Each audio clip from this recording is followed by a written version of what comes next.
The courtroom was quiet except for the sound of pages flipping and the occasional cough. Sarah sat straight in her chair, her hands clenched in her lap. Her eyes flicked from the judge to her ex-husband Marcus, who sat across from her in a dark suit, calm and confident like he had already won.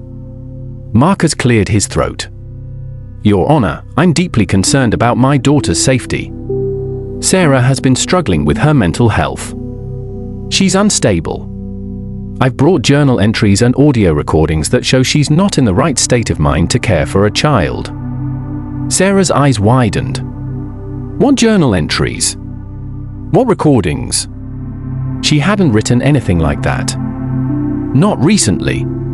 She looked at her lawyer, who gave her a small nod to stay quiet. The judge leaned in. "Interested now?" Marcus continued, his voice smooth and sure. "She's had emotional outbursts. She forgets things. My daughter told me she's scared sometimes, lies, all of it. But said with just enough charm and concern to sound real." Sarah tried to breathe in through the nose, out through the mouth, just like her therapist had taught her, but it was hard. Her hands were shaking. In a quiet room next door, Lily sat on a small chair with crayons in her. She drew a house with a big yellow sun. Her face was calm, focused on her drawing. A guard glanced at her, but said nothing. Back in the courtroom, the judge straightened up. "Based on the evidence presented and in the interest of the child's well-being, I'm granting temporary full custody to Mr. Parker pending a full mental health evaluation of Ms. Lewis." Sarah didn't cry. Not then. She just stared at the judge, trying to understand how this was happening. Marcus gave her a quick glance and a smirk just for a second, but she saw it. He was proud of this. Outside the courtroom, the air felt colder. Sarah walked slowly down the hallway, her heels clicking on the floor. Her lawyer tried to speak, but she waved him off. She wasn't ready. Not yet. She stopped by the restroom mirror and looked at herself. Her face looked tired, pale, but her eyes, something was changing in them, a quiet strength rising beneath the hurt. She whispered almost too softly to hear. "He once wore it. He'll get it." Sarah used to believe in love. She believed in building a home, raising a family, and standing beside the person you choose, especially when things get hard. That's what she did. She stood by Marcus when he lost his job. She worked late nights at the social services office, helping families in crisis while coming home to her own. She paid the bills, packed Lily's lunch, and told Marcus, "We'll get through this." She meant it. But something shifted when she got promoted. Suddenly, she was the one making more money, the one with stability, the one people looked up to, and Marcus couldn't handle it. He started making little comments. "Don't get too full of yourself." Or, "Guess I'm the housewife now, huh?" Always with a smile, always sounding like a joke. But Sarah felt the cold undercurrent. He didn't celebrate her wins. He didn't comfort her on hard days. He started calling her forgetful, too emotional, especially when she was tired from work. He made her feel like she was always one step away from being a bad mom. And when she'd cry, he'd look at her with blank eyes and say, "See, you're falling apart." That was gaslighting. But she didn't know it back then. Not really. Little by little, he pulled her away from her closest friends. "Why do you need to see them again?" He'd ask. "We're a family. Isn't that enough?" She gave in. Told herself he was just stressed that things would get better. They didn't. The final crack came when she overheard Lily say, "Daddy says you forget things a lot like Grandma." Sarah's heart dropped. He wasn't just twisting her reality. He was turning their daughter against her. Days later, she found the messages. Marcus had been cheating with someone from work for almost a year. She packed a bag, picked up Lily, and left. Now, months later, she's living with her sister, Kim, in a small but cozy townhouse on the edge of town. It's cramped, but there's love in the walls. Kim is the opposite of Sarah. Bold, sharp, tinged, and never afraid to start a fight if it means protecting someone she loves. And she loves Sarah fiercely. You need to hit him where it hurts. Kim had said the night after the court hearing, he doesn't get to win because he lies louder than you tell the truth. Sarah wanted to believe her, but she wasn't sure anymore. Some nights she lay awake wondering, what if he's right? What if I really am broken? The therapy notes Marcus twisted in court, the same ones where she admitted to feeling overwhelmed after Lily's birth, felt like poison now. She had opened up to heal. And he had used those words like a knife. That fear sat deep in her stomach. It made her question every memory. But not everyone had turned away. Evelyn, her therapist, was her anchor. Calm, warm, always honest. She never told Sarah what to think. She asked the right questions. Let Sarah untangle her own pain. You're not broken, Evelyn had told her last week. You're exhausted from holding everything together for too long. There's a difference. And then there was Daniel. Young, a little too idealistic, maybe, but sharp. He worked pro bono cases through a legal aid program and had taken on Sarah's fight like it was personal. He believed her from day one. People like Marcus get away with this because they know how to play the system, he said. But we can beat him at his own game. Sarah wanted to believe that. She needed to believe that. But every step forward felt like walking through fog. Every victory felt small and every setback hit twice as hard. Still, each day she got out of bed. Each morning she packed Lily's school bag with a note that said, "I love you always." She showed up even when she was scared because deep down she knew the truth. She wasn't fighting just for herself. She was fighting for her daughter. It started with a knock on the door. Sarah was folding laundry when she heard it. Sharp official. When she opened it, two people stood outside, one with a badge, the other with a clipboard. Child Protective Services, the woman said. We need to speak with you about your daughter, Lily. Sarah froze. Is she okay? Did something happen? The man spoke next. We received a report that there may be emotional instability in the home, that your behavior might be putting your daughter at risk. Her stomach dropped. She didn't need to ask who made the report. Marcus. They walked through her home asking about Lily's schedule, meals, sleep, and school. Sarah answered as calmly as she could, her hands trembling behind her back. She offered them tea. They declined. They looked in the fridge, peeked into Lily's room, and took quiet notes. When they left, they said, "This is just a preliminary check. We'll be in touch." Sarah sat on the couch, still holding one of Lily's tiny socks.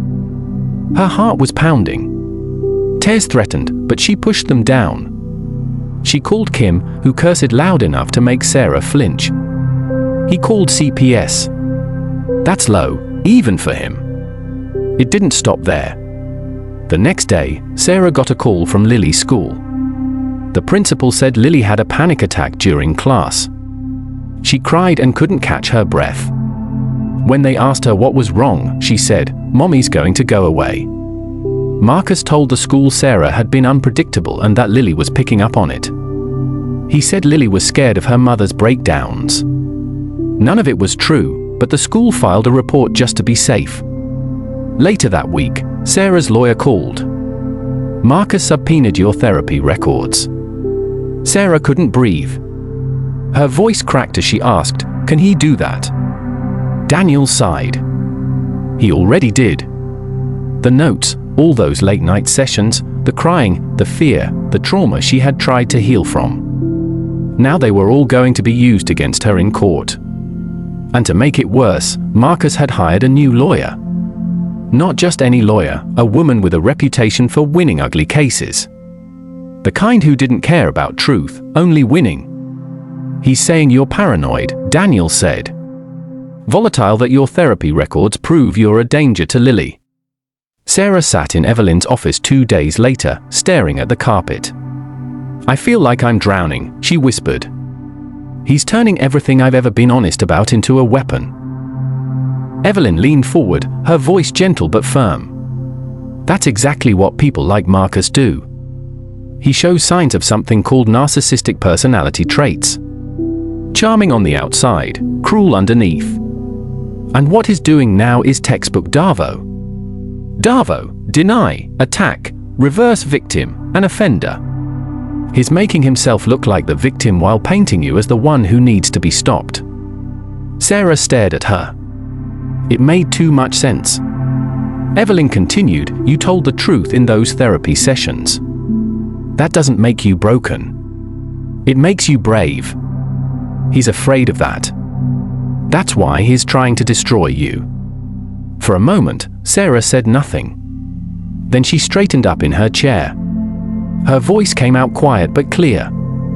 If he wants to weaponize my past to destroy me, then I'll show them who he really is. The woman sat across from Sarah wore a sharp suit and an even sharper look. Her name was Dr. Regina Mallory, the court-appointed evaluator. She asked questions without warmth, scribbled notes, and barely looked up. How often do you cry in front of your daughter? Sarah hesitated. Sometimes I'm human, but I always explain to her that it's okay to have feelings. Dr. Mallory nodded, but didn't write that part down. Sarah already knew this wasn't about the truth. It was about how well she played the game. Too emotional. She'd look unstable, too calm. They'd say she was hiding something. After the session, Sarah walked back to her car trying to hold it together. Her hands shook as she started the engine. Later that week, Lily sat at the kitchen table coloring. She looked up and said, Daddy says you cry too much. Are you sick, Mommy? Sarah blinked. What do you mean, baby? He says that's why the judge took me away. Because you're too sad. Sarah felt her chest tighten. She knelt next to Lily, brushing hair from her face. Mommy just has big feelings sometimes. But I'm okay. I promise. That night, Sarah picked up her phone and recorded a video of herself. She sat on her bed, camera facing her, and began speaking. Day 1. Marcus is trying to paint me as unstable, but this is the truth. I'm tired, yes, but I'm strong and I'm not crazy. Each day, she recorded her mood, her thoughts, her behavior, not for the court, at least not yet, but for herself, so she could remember what was real. Daniel came over one afternoon with new papers. They're pressing for supervised visits now, he said. Sarah's heart dropped. I haven't done anything. I know, Daniel said. But the system is slow to catch up. It often believes the first liar. That's the problem with cases like these. His words stung, but she knew he was right. That night, Sarah lay in bed thinking of how all this had started. A flashback took her back to those first few months after giving birth to Lily. She had felt tired all the time. Her emotions were like waves up and down, sometimes crashing. One night, she had told Marcus she didn't feel like herself, that she was scared she might not be a good mother. Instead of supporting her, he called her dramatic, said she was weak, and now years later, that same conversation had been twisted into part of his case against her. Sarah told Evelyn about it the next day. You gave him a piece of your truth, Evelyn said gently, and he used it like a weapon. Sarah clenched her fists. So, what do I do? We practiced, Evelyn said. You learn to face those triggers without breaking. We'll use mirror techniques. For weeks, Sarah stood in front of the mirror every morning and practiced staying calm. She'd stare into her own eyes and say the hard things out loud, things Marcus might say in court. At first, her voice shook. Then, it didn't. Slowly, she stopped flinching at her own pain. One night, while organizing old bills, Sarah noticed something off. Bank transfers, withdrawals, a private savings account she never knew existed under Marcus's name. Thousands of dollars moved before the divorce. She brought it to Daniel the next day. This looks like hidden income, he said. And that name, this woman listed as consultant, that's the one he cheated with. Sarah blinked. Could he be paying her off or paying someone else? It's possible, Daniel said. but proving it won't be easy. Sarah didn't care. She was done playing defense. The next weekend, she saw Marcus at the park. It was his pickup time for Lily, and Sarah asked him to meet early. He walked over cocky and casual. "Didn't expect you to show up looking so together." She smiled. It didn't reach her eyes. "Funny. That's what you always feared, right? That I get stronger." Marcus rolled his eyes. "Don't make this dramatic, Sarah." "No drama," she said, folding her arms. "Just truth. You used to underestimate me. That's your biggest mistake." He laughed, but his smile didn't last long. Sarah leaned in, voice calm. "I know about the money, the account, and I know what you did with my therapy note." Marcus's face darkened. "You can't prove anything." "We'll see," she said, then turned and walked away. As Lily ran into her arms, Sarah held her tight. There was still a long road ahead. But now she wasn't walking it with fear. She was walking it with fire. The courtroom was packed. This was the final hearing. Sarah sat still, hands folded, eyes focused. No shaking, no tears, just calm. Across the room, Marcus sat with his expensive lawyer, confident and ready. He looked at Sarah like he had already won. The judge entered and everyone stood. The air was heavy. Marcus's lawyer stood first. "Your Honor, we have one last piece of evidence," she said, holding up a flash drive. A voicemail recording of Ms. Lewis screaming at her daughter. It clearly shows she is unstable and a danger. The courtroom went quiet. The judge pressed play. Sarah's voice filled the room. Angry screaming. Lily crying in the background. Sarah closed her eyes. It was her voice, but something felt wrong. When the recording ended, whispers filled the courtroom. Marcus looked smug. Sarah didn't say a word. She turned to Daniel. Daniel stood slowly. "Your Honor, we'd like to respond with evidence of our own." He walked to the front and plugged in a second flash drive. "This is a breakdown of the voicemail's metadata," Daniel said. "We brought in a digital forensics expert to examine it." A man in a grey suit took the stand. Calm, professional. He explained how the voicemail had been created using old audio files from Sarah's past sessions spliced together by AI software. He showed waveforms, timestamps, overlapping sounds. "It's fake," the expert said. "Manufactured to sound real." Gasps echoed through the courtroom. The judge narrowed his eyes. "Are you saying this evidence was tampered with?" The expert nodded. "Not just tampered. Completely built from scratch." Sarah sat up straighter. Daniel wasn't done. "Your Honor, we'd also like to introduce new documentation," he said, holding up a sealed envelope.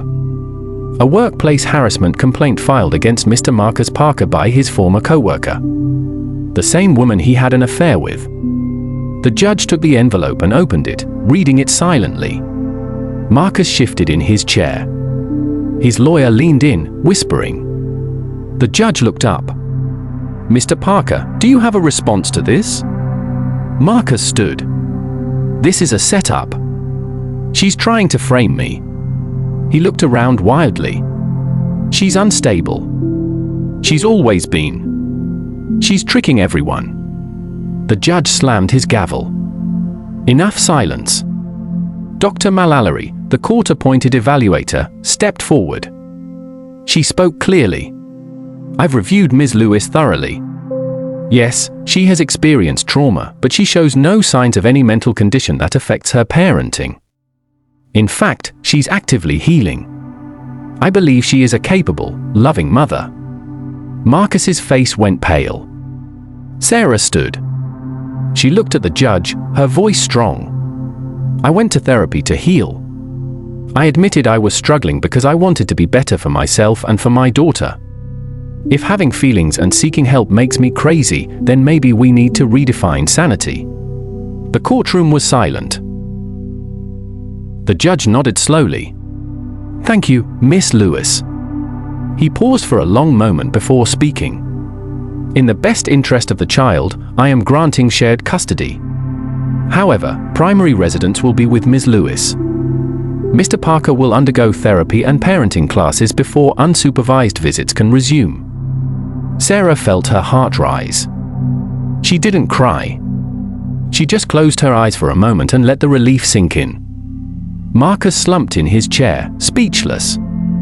It was over. And Sarah had won. Without lies, without tricks, just truth. The house felt different now, warmer, quieter, safe.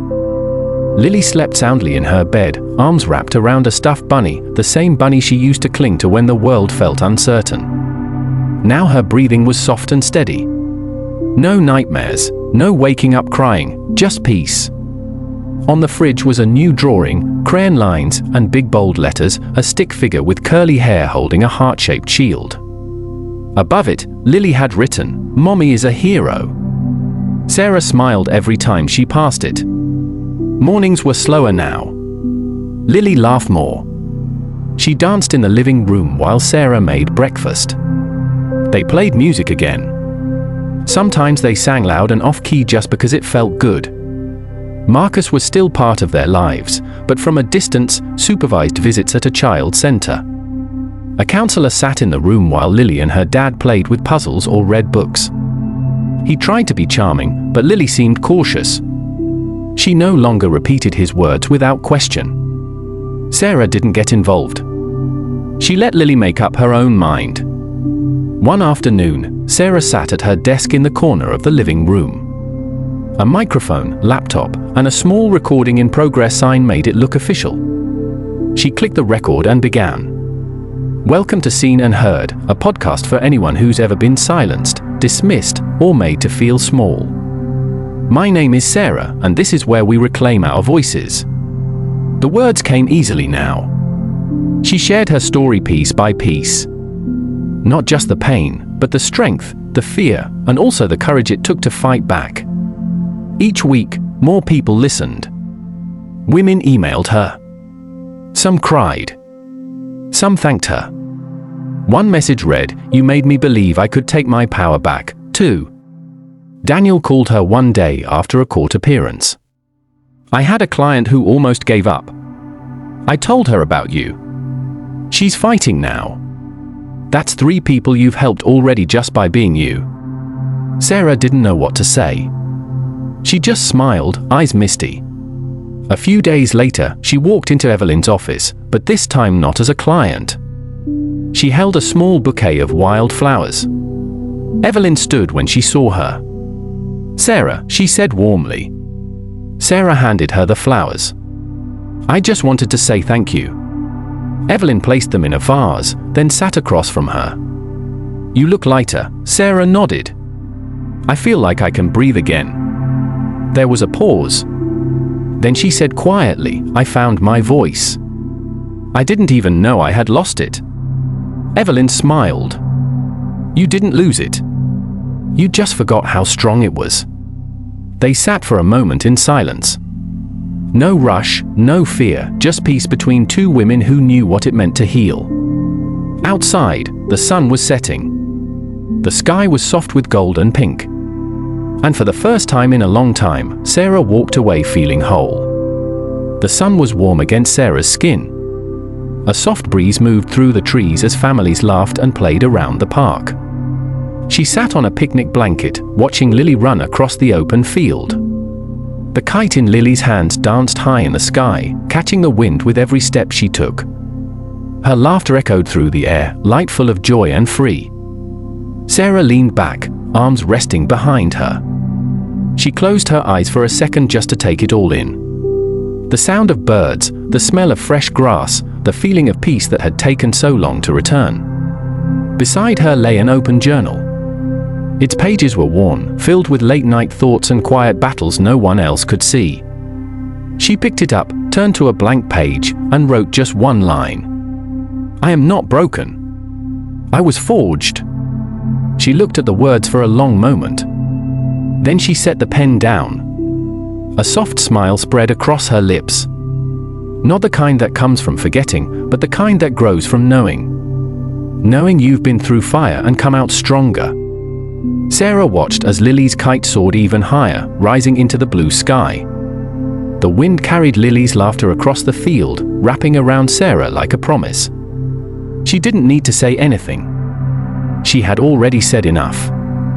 The screen faded slowly to black, and the sound of that laughter stayed behind. Hi, besties! Thank you so much for watching to the end. Please remember to like, comment, and subscribe. Bye.